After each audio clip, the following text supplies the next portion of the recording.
Supreme court of Pakistan के वाज़ेह और सख्त अहकामात के बाद इलेक्शन के इल्तवा की अफवाहें, ख्वाहिशें और कोशिशें दम तोड़ गई हैं और अब सिवाय मार्शल लॉ के नफाज के 8 फरवरी के इंतखाबात में कोई रुकावट नहीं रही।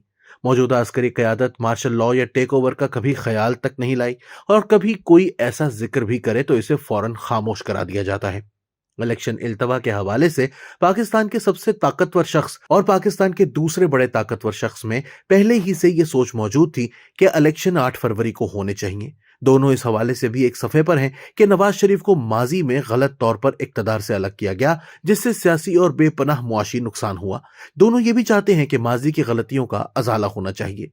इलेक्शन के इल्तवा की तजावीज़ ताकतवर तरीन अफराद के 2 अहम मुशीरों और 2 निगरान शख्सियात की तरफ से आई थी। इन तजावीज़ में कहा गया था कि मुल्क में मुआशी इस्तेहकाम आना शुरू हो गया है, अगर इलेक्शन हुआ तो ये मुआशी इस्तेहकाम कायम नहीं रहेगा। इन तजावीज़ में ये राय दी गई थी कि बैरून मुल्क से जो अरबों डॉलर आ रहे हैं, इनका बेहतर इस्तेमाल निगरान और मौजूदा मुक़्तदरा बेहतरीन तौर पर कर सकते हैं। अगर सियासी हुकूमत आ गई तो वो ये अरबों डॉलर सियासी मंसूबों पर उड़ा देगी। ये ख्याल भी जाहिर किया गया था कि फौरी इलेक्शन में पीटीआई की जीत को रोकना मुश्किल होगा। इस कॉलम निगार ने जब बालाई हलकों में यह अफवाह सुनी तो इसे बगैर मिर्च मसाले के शाया कर दिया। अंदाजा था कि इसका मनफी रद्द अमल होगा और वैसा ही हुआ। मुस्लिम लीग नून और मुल्क के दूसरे ताकतवर तरीन शख्स ने सख्त और वाज़ेह मौक़िफ़ लिया कि नहीं, इलेक्शन 8 फरवरी को ही होने चाहिए। मैंने इल्तवा की अफवाह के साथ ये भी लिख दिया था कि मुल्क की सबसे बड़ी अदालती शख्सियत इल्तवा की तजवीज़ को कामयाब नहीं होने देगी और बिलाखिर ऐसा ही हुआ। यादश बखैर, पंजाब के वजीर तालीम चौधरी मुमताज हुसैन का एक वाकया दर्ज करना जरूरी है। चौधरी मुमताज हुसैन ही वो पहले आदमी थे जिन्होंने कॉलेजों में और तालीमी इदारों में पहली बार सख्ती से मेरिट का निजाम कायम किया। यही निजाम आज तक जारी और सारी है। चौधरी मुमताज हुसैन ने एक बार फोन करके मुझे अपनी सरकारी रिहाइशगाह पर बुलाया। मैं ताज़ा रिपोर्टर बना था। जल्दी जल्दी वहां पहुंचा तो वो ऑफिस से उठकर मुझे लॉन में ले आए ताकि इनकी बात रिकॉर्ड ना हो सके, और फिर मुझे कहा कि वजीर आला ने मुझे कहा है कि रेस कोर्स लाहौर में एक 5 स्टार होटल बनने की मंजूरी दे दो। चौधरी मुमताज हुसैन ने कहा कि इस होटल के कयाम से रेस कोर्स पार्क का सारा हुस्न खत्म हो जाएगा। मेरी ख्वाहिश है कि तुम ये खबर दे दो कि रेस कोर्स पार्क में एक 5 स्टार होटल बनाया जा रहा है। चुनाचे दूसरे रोज रोजनामा जंग के सफा अव्वल पर यह खबर शाया हो गई। हस्ब तवक्को इस मंसूबे के खिलाफ मनफी रद्द अमल आया और वजीर आला पंजाब को इस मंसूबे से दस्तकश होना पड़ा। बाज दफा खबर देने, अफवाह दर्ज करने या किसी को एक्सपोज करने का मकसद ये होता है कि इस मंसूबे को वक्त से पहले तश्त अज़बाम कर दिया जाए ताकि वो पाया तकमील तक ना पहुंच पाए। ये सहाफत की ताकत है और हम सब सहाफ़ी एक्सपोज करके कई गलत, गैर आईनी और गैर जमहूरी कामों को रोकने की कोशिशें करते रहते हैं। इलेक्शन के इल्तवा की अफवाह शाया करने का भी यही मकसद था। तवक्को के ऐन मुताबिक इस अफवाह का मौसर तदारुक हो गया।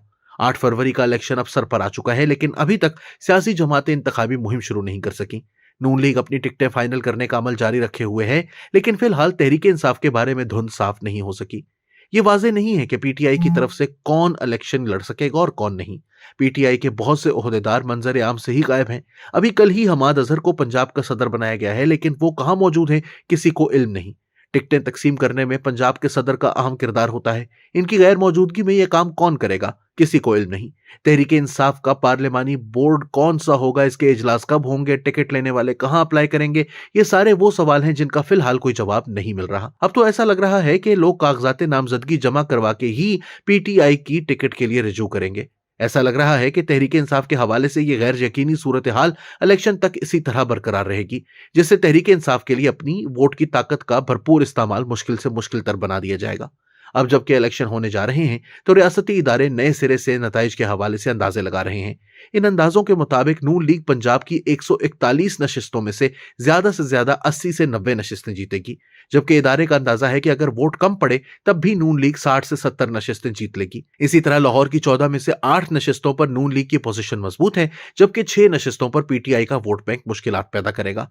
एक इदारे का ख्याल है कि टिकटों की तकसीम के बाद नून लीग जब इंतखाबी मुहिम में उतरेगी तो देहात के वो धड़े जो तहरीक इंसाफ से मायूस होंगे वो भी नून लीग का साथ देंगे। यूं आने वाले दिनों में नून लीग का वोट बढ़ने का इम्कान है।